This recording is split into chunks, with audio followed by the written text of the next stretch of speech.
शिवसेना राष्ट्रवादीनंतर आता भाजपच्या निशाण्यावर काँग्रेसला फोडा, काँग्रेस रिकामी करा, चंद्रशेखर बावनकुळेंचा भाजप पदाधिकाऱ्यांना कानमंत्र। भाजप जे विष पेरतोय ते मुळापासून उपटून टाकू, खासदार प्रणिती शिंदेंची भाजपवर सडकून टीका। निधी वळवल्यानंतर महायुतीतील नेत्यांमध्ये जुंपली, संजय शिरसाटांनी विचार करून बोलावं, हसन मुश्रीफांचे शिरसाटांना खडे बोल।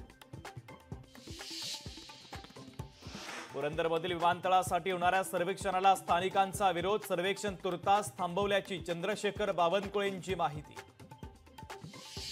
शेतकरी नेते सदाभाऊ खोत यांची निर्दोष मुक्तता, कोरोना काळात नियमांचं उल्लंघन केल्याप्रकरणी दाखल होता गुन्हा, कांदा निर्यात बंदीबाबत केलं होतं आंदोलन।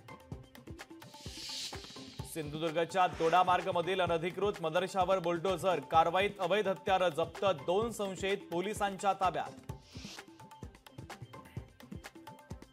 राज्यात अनेक ठिकाणी अवकाळी पावसाची हजेरी, वाशिम, नाशिक आणि छत्रपती संभाजीनगरमध्ये अवकाळी पाऊस, पिकांचं मोठं नुकसान।